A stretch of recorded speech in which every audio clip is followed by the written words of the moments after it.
kadang yang namanya orang tua kan inginnya lebih ya untuk anaknya ya.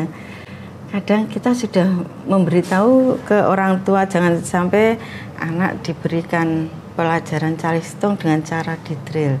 Tapi di belakang kita mereka dileske. Nah, itu kan salah satu kendala kita ya di luar sepengetahuan kita. Jadi untuk belajar literasi numerasi sendiri itu anak-anak diperbolehkan dari anak usia dini. Tapi kalau untuk drilling itu yang sudah tidak diperbolehkan di PAUD. Ibaratnya haram hukumnya untuk mengajarkan drilling ke anak-anak kita gitu. Dan ada sisi lain yang sangat menarik ketika mereka menjadi pelopor kurikulum Merdeka ini, nanti di sekolahnya ada diberi fasilitas untuk pembangunan sarana prasarana dari Menteri Pendidikan Pusat, Kementerian Pendidikan Pusat.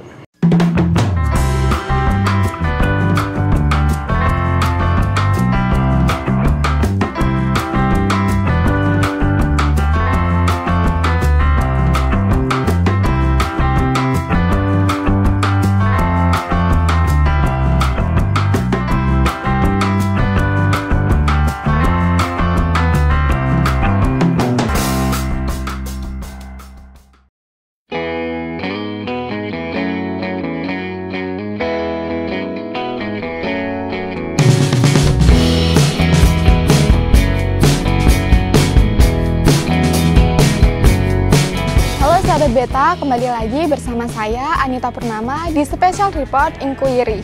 Saat ini saya sudah berada di Dinas Pendidikan Kabupaten Kudus.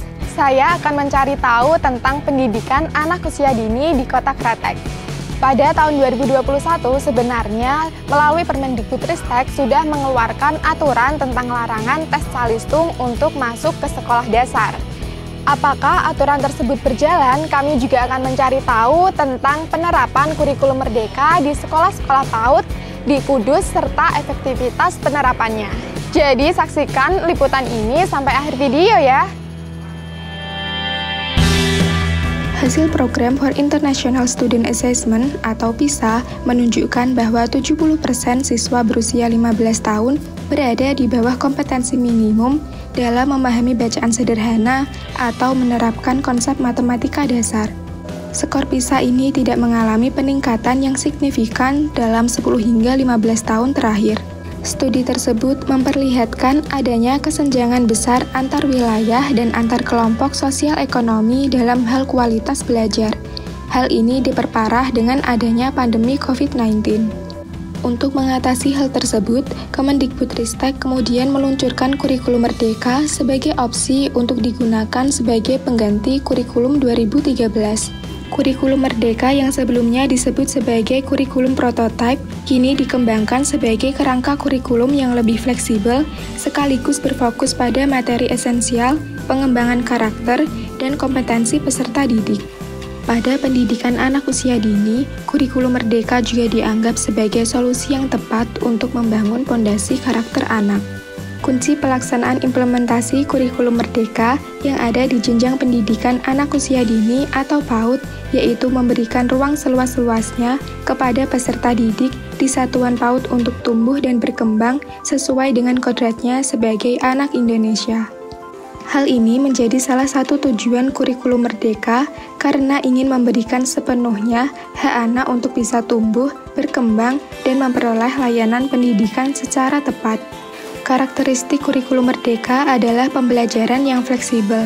Kurikulum Merdeka memberikan keleluasaan kepada guru untuk melakukan pembelajaran yang sesuai dengan tahap capaian dan perkembangan masing-masing peserta didik, serta melakukan penyesuaian dengan konteks dan muatan lokal.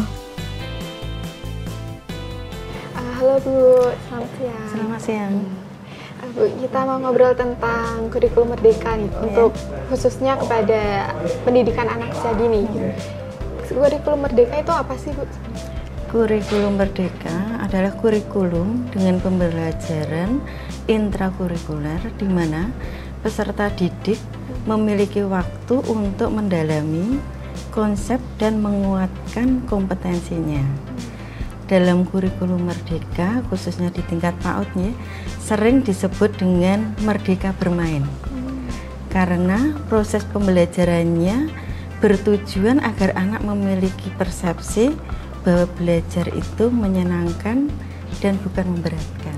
Halo Bu Bening, apa kabar? Baik, halo. Kita mau ngobrol tentang kurikulum merdeka nih Bu. Oke, siap. Kalau penerapannya di Masehi, PAUD Masehi itu sejak kapan?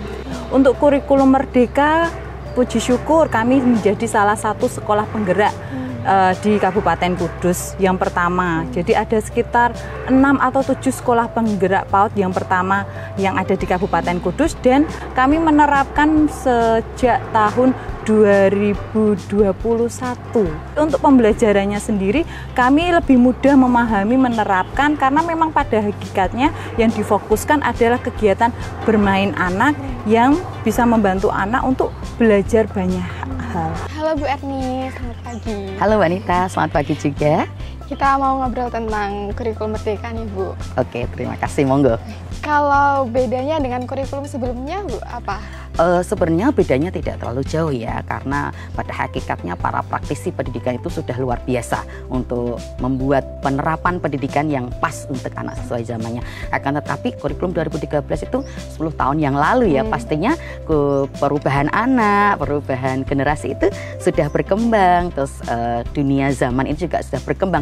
Jadi jikalau kurikulum ini tidak akan diperbarui, justru kita akan rugi, karena kalau obat kita akan sudah expired nih, maka kita nggak mungkin akan membunuh anak dengan pendidikan, pastinya seperti itu. Halo Bu Nining. Halo Mbak. Gimana kabarnya? Alhamdulillah baik. Kalau kurikulum merdeka itu apa sih Bu sebenarnya? Kenapa kok tiba-tiba ada kurikulum merdeka gitu? Jadi kita balik dulu kita ada yang namanya pandemi COVID ya Mbak, di mana anak-anak itu atau peserta didik itu kan akhirnya kan belajar dari rumah. Nah, saat belajar dari rumah itu dengan segala keterbatasan ya, kalau kita lihat berbagai macam tantangan saat belajar dari rumah, ya ada yang tidak punya gadget, nah seperti itu kan. Nah, itu akhirnya ada yang namanya krisis pembelajaran atau istilahnya learning loss. Nah, untuk mengejar ketertinggalan itu, maka pemerintah mengeluarkan yang namanya kurikulum darurat awalnya. Kurikulum darurat itu kurikulum yang dipakai pada saat pandemi. Ya. Nah, setelah kurikulum darurat ada yang namanya kurikulum prototype. Nah, itu tadi untuk mengejar ketertinggalan tadi, learning loss-nya itu tadi.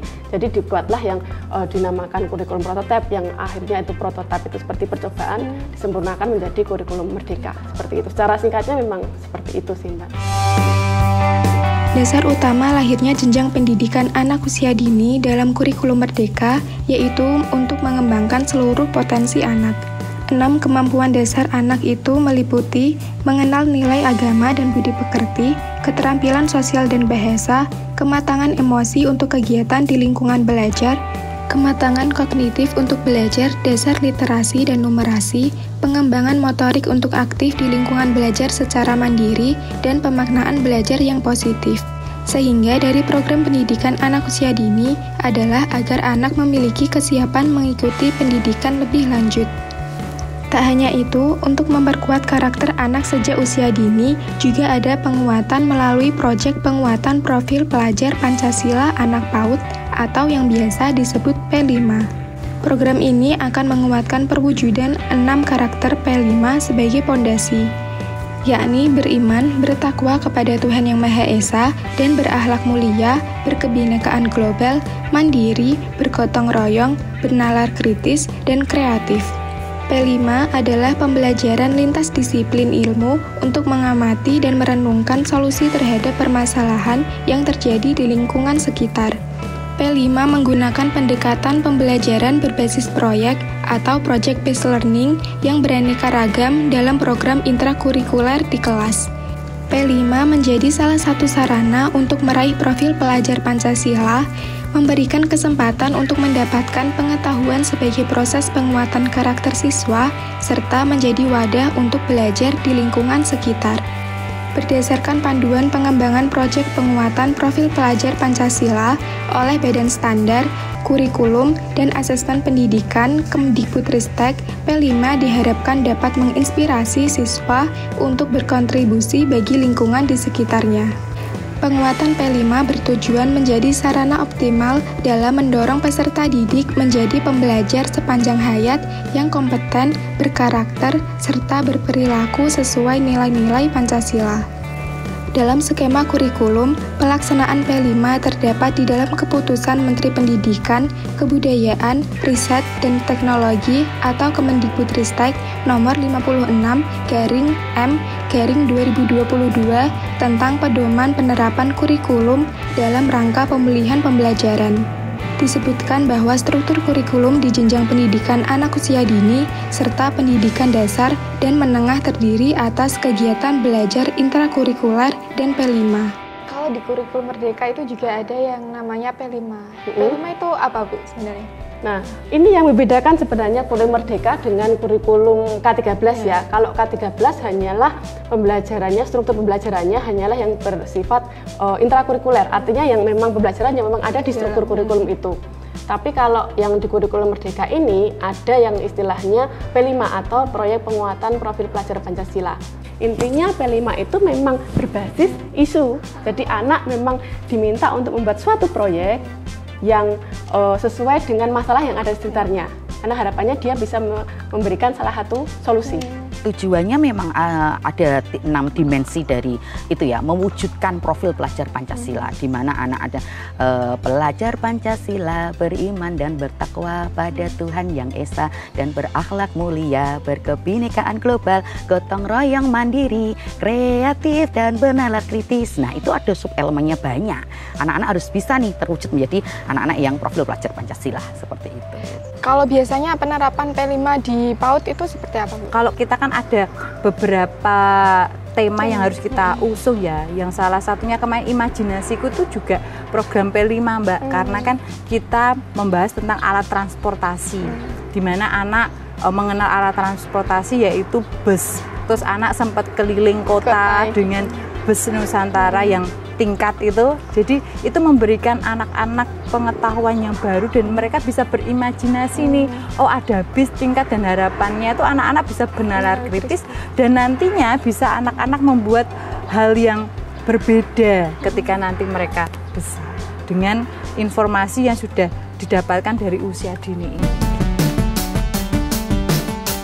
Di Kudus, kurikulum Merdeka bagi anak usia dini sudah mulai diterapkan sejak awal tahun 2023 lalu.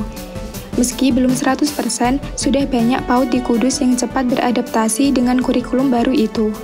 Terkhusus sekolah-sekolah PAUD binaan Jarum Foundation yang memang sudah sejak lama mendapat pelatihan dari komunitas Aku Pembelajar Inquiry atau Ajari, sehingga sekolah-sekolah tersebut lebih cepat menyesuaikan. Selama kurang lebih 1 tahun berjalan, berbagai upaya pelatihan sudah diberikan. Bahkan sudah melakukan kerjasama dengan Balai Besar Penjaminan Mutu Pendidikan atau BPPMP Jawa Tengah untuk menyebarkan kurikulum di Kudus.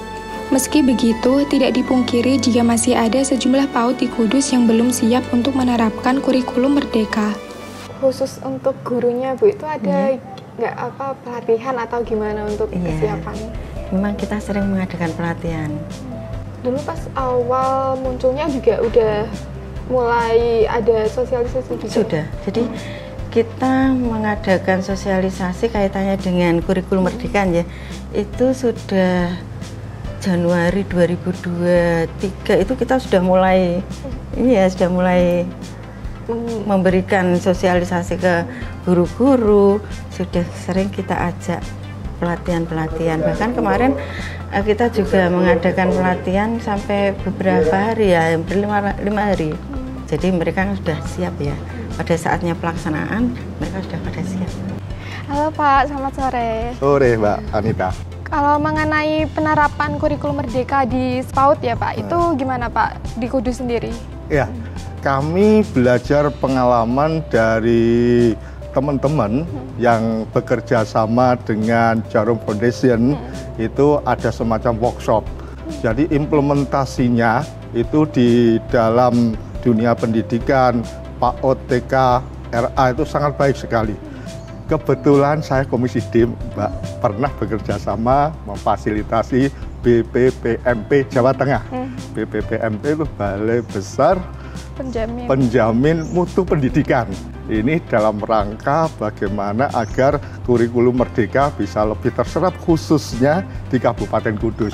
Ini menghadirkan sekolah-sekolah yang nanti dianggap menjadi sekolah pelopor, bisa membangkitkan kurikulum Merdeka terhadap sekolah-sekolah yang lain. Ada sekitar 100-an yang kami fasilitasi di gedung DPRD Kabupaten Kudus. Mereka yang sudah melaksanakan kurikulum Merdeka, siswa-siswanya bisa lebih proaktif untuk belajarnya. Dan ada sisi lain yang sangat menarik, ketika mereka menjadi pelopor kurikulum Merdeka ini, nanti di sekolahnya ada diberi fasilitas untuk pembangunan sarana prasarana dari Menteri Pendidikan Pusat, Kementerian Pendidikan Pusat.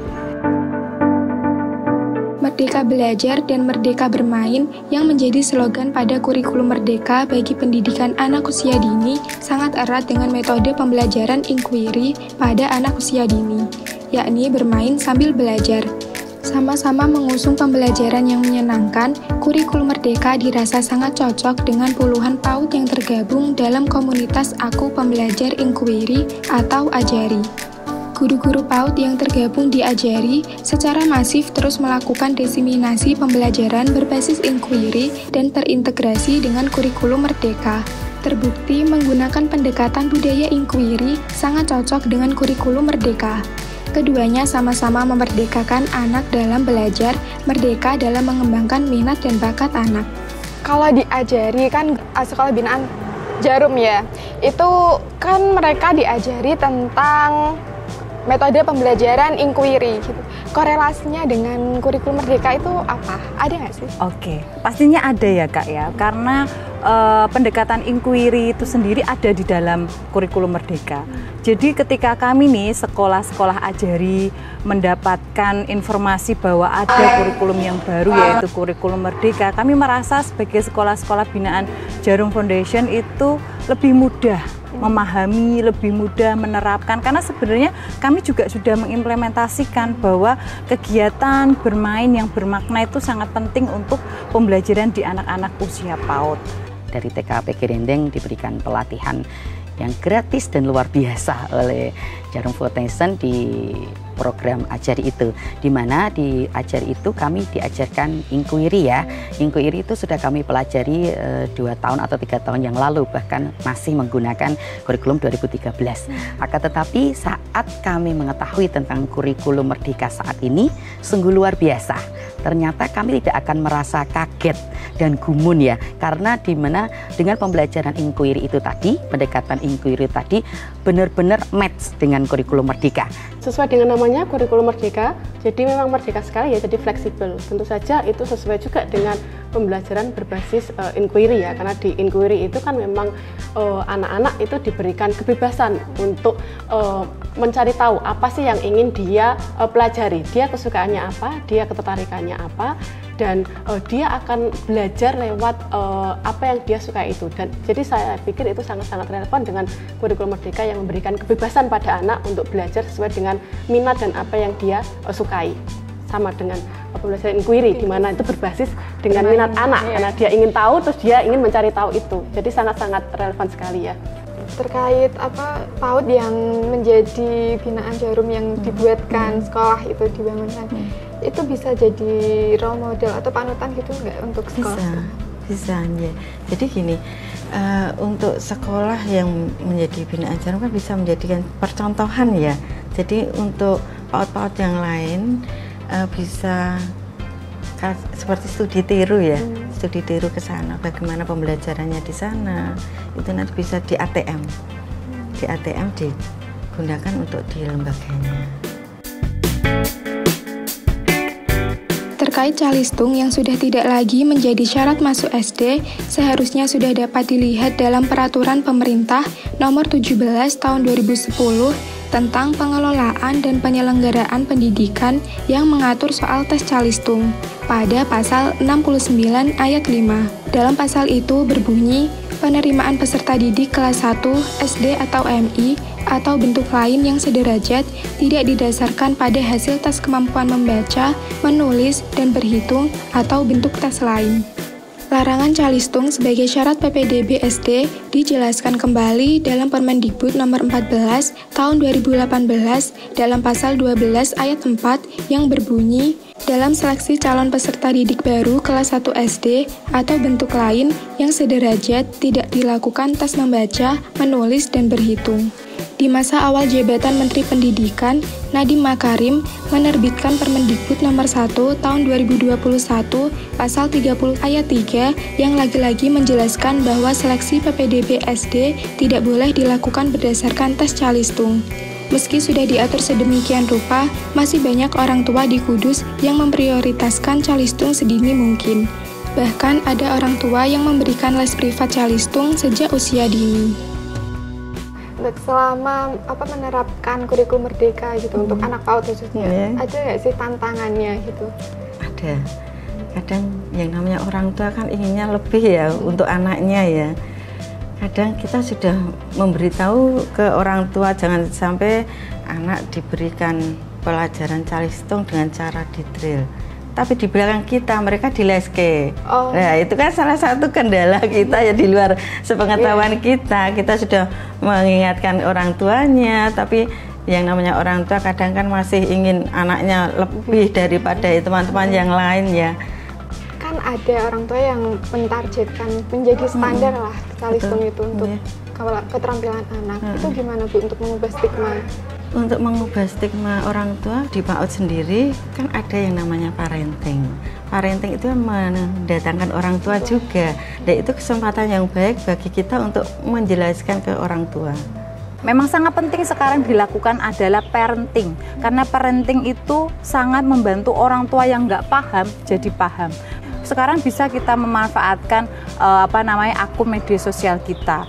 Status WA juga bisa kita pakai untuk memberikan parenting singkat untuk menginformasikan tentang bagaimana tumbuh kembang yang tepat. Berarti kalau calistung itu nggak diberatkan untuk anak usia dini, itu berarti waktu yang tepat gitu, usia yang tepat untuk anak belajar calistung?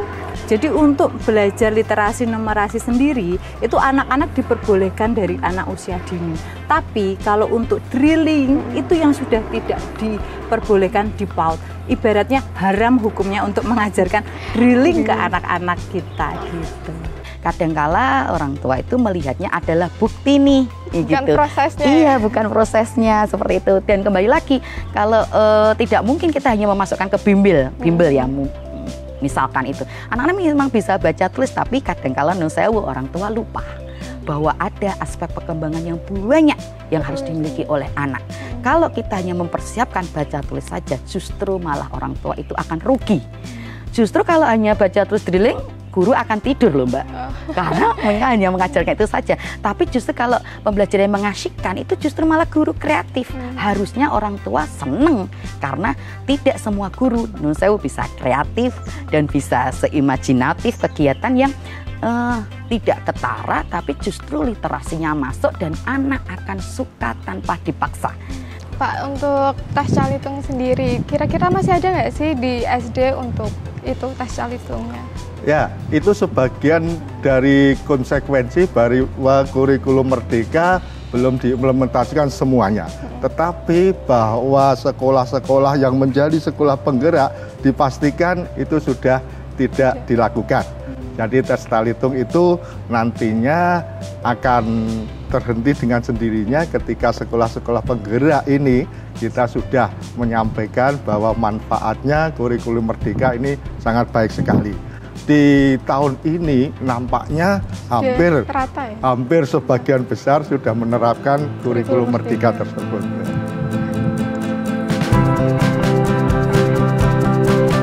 Sahabat Beta, sekian special report inquiry kali ini. Ternyata metode pembelajaran inquiry berkaitan erat dengan kurikulum merdeka, khususnya pada pendidikan anak usia dini. Metode pembelajaran dan kurikulum merdeka sama-sama memberikan kemerdekaan atau kebebasan untuk para guru menjadi kreator dalam proses pembelajaran. Seperti yang kita tahu, kurikulum merdeka bagi anak usia dini adalah merdeka untuk belajar dan merdeka untuk bermain. Jadi selayaknya siswa PAUD harus diajarkan dengan cara yang menyenangkan. sehingga calistung tidak dibebankan kepada anak PAUD, karena PAUD adalah tempat untuk anak-anak bermain sambil belajar.